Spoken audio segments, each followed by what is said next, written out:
भगवान को सबसे बनती है, लेकिन भक्त के अभिमान से नहीं बनती है। भक्ति के अंदर थोड़ा भी अहंकार हो तो भगवान की उससे बनती ही नहीं है। भगवान चाहते हैं कि आप मुझे अत्यंत प्रिय हैं, मैं आपको अत्यंत प्रिय हूं। हमारे आपके बीच में यह अहंकार कहां से आ गया? अहंकार तब आता है जब आप दुनिया को दिखाने लगते हैं कि देखो मैंने भगवान को पा लिया। इस बात का भी अभिमान नहीं होना चाहिए। मैं एक बात कहता हूं, कभी कभी यदि भगवान हमें दर्शन नहीं दे रहे हैं आज, कभी कभी स्वप्न में थोड़ा बहुत अनुभव हो जाए, कभी थोड़ा बहुत, कभी एक कुछ ऐसा आभास सा हो जाता है, हम उसी का ढिंढोरा पीटना शुरू कर देते हैं। भगवान भी ऐसे भक्तों से डरते हैं कहीं ये ढिंढोरा ना पिट जाए, क्योंकि भगवान तो अपने भक्तों के साथ लीला करना चाहते हैं। वो चाहते हैं कि हमारे आपके बीच में रहे, लेकिन भक्त उसको गुप्त रखे तब ना, क्योंकि कलयुग चल रहा है। युग धर्म भी भगवान का ही बनाया हुआ है।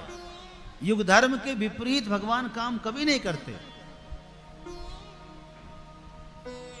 हम चाहते हैं कि भगवान जो सतयुग में थे, त्रेता में थे, द्वापर में थे, वही भगवान हमारे सामने आकर के जैसे धन्ना जाट के साथ रहे वैसे रह जाए। रह जाएंगे तो क्या आप भरोसा कर लेंगे? भरोसा करेंगे? धन्ना जाट के साथ जो हुआ, क्या भगवान अपने रूप में थे? नहीं थे। क्या पता हमारे साथ रहते भी हो, हम भरोसा ही नहीं कर पाएंगे। भरोसा इतना दृढ़, क्या धन्ना जाट ने किसी को बताया जाकर कि मेरे साथ भगवान है? क्या नामदेव ने बताया किसी को भगवान मेरे साथ है? नहीं बताया। लेकिन हमारे साथ क्या प्रॉब्लम है कि हम जरा सा का अनुभव कर रहे हैं कि हम बताना शुरू कर देते हैं भगवान कभी प्रकट नहीं होंगे। भगवान को यदि चाहते हैं आप प्रकट करना, तो भाव को बढ़ने दीजिए, भक्ति को बढ़ने दीजिए। दुनिया को बताएंगे तो अभिमान ही पैदा होगा। अभिमान तभी आता ही है, भक्त भगवान के बीच में अभिमान कब आता है? जब हम दूसरों की तरफ देखते हैं, जमाने वालों तुमसे हम श्रेष्ठ हैं क्योंकि हमारे पास भगवान है। भगवान कहते हैं अच्छा, मेरी वजह से श्रेष्ठता बता रहे लोगों को। तब हमारे अभिमान को चूर करने के लिए भगवान अंतर्धान हो जाते हैं, या फिर कुछ ऐसा करते हैं कि सब तरफ से अपमान मिलता है?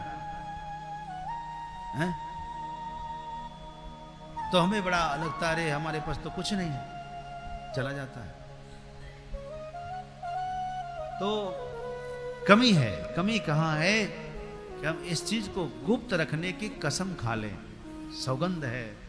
गोपियों के साथ क्या था मैंने बताया। ब्रजवासियों को भगवान ने पहले कह दिया कि हम यहां भगवान बनकर नहीं आ रहे, हम तो साधारण वेशभूषा बनाकर नर लीला करेंगे। गोपियों ने भगवान की इसी इच्छा को रखा। वो भगवान ने कहा कि हम यहां मनुष्य रहेंगे। क्या रहेंगे? मनुष्य के रूप में लीला करेंगे।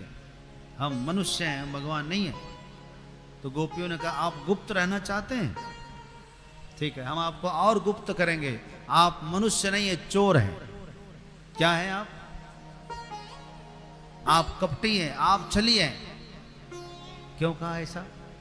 इसलिए कहा कि दुनिया वाले ना समझ सके कि भगवान है। ये भगवान की भगवत्ता को गुप्त रखना जी, ये कब सीखेंगे आप? जैसे किसी के पास आज करोड़ रुपया कहीं से मिल जाए, करोड़ रुपया, तो क्या वो दिखाते फिरेगा? हैं? हम बम्बई जाते हैं, वहां हीरे के व्यापारी लोग मिलते हैं, सत्संग में आते हैं। क्या मजाल कोई पहचानेगा? इतना साधारण वेशभूषा रहता है, और आप सब तो बढ़िया बढ़िया पर्स लेकर घूमते हैं। हमने देखा वो चट्टी वाला होता है ना, झोला, बोरा वाला, टाट वाला, वो हाथ में रखते हैं। वो चाहे तो क्या क्या दिखा सकते हैं, लेकिन वो लोग गुप्त रहते हैं कि कोई आफत ना आ जाए, कोई आफत ना आ जाए। वैसे ही जिसने वो हीरा पाया हुआ है उसको भी छुपाना पड़ेगा। मैं बाहरी बात नहीं कर रहा हूं आपको, उस हीरा की बात कर रहा हूं। उस हीरा को आप कितना छुपा रहे हैं, अपने भजन को कितना छुपा रहे हैं। भजन छुपा छुपा कर करिए, लोगों के आंखों में पता ना चले। सब सोए तो आप जग कर भजन करिए, और सब जगह तो आप सो जाइए। लोग आपको निकम्मा कहे, अरे कुछ नहीं करता है, ऐसे खाली सोते रहता है। लेकिन जब कोई ना देखे तब भजन कर डालिए, इतना भजन कर डालिए जब तक जो लोग जगे दुनिया वाले, तब तक 3 घंटा भजन करके झोली में रख दिया। फिर दिन भर घूमो, मौज करो सबके साथ में, इतनी मस्ती बरसेगी आपके जीवन में, क्या कहना है।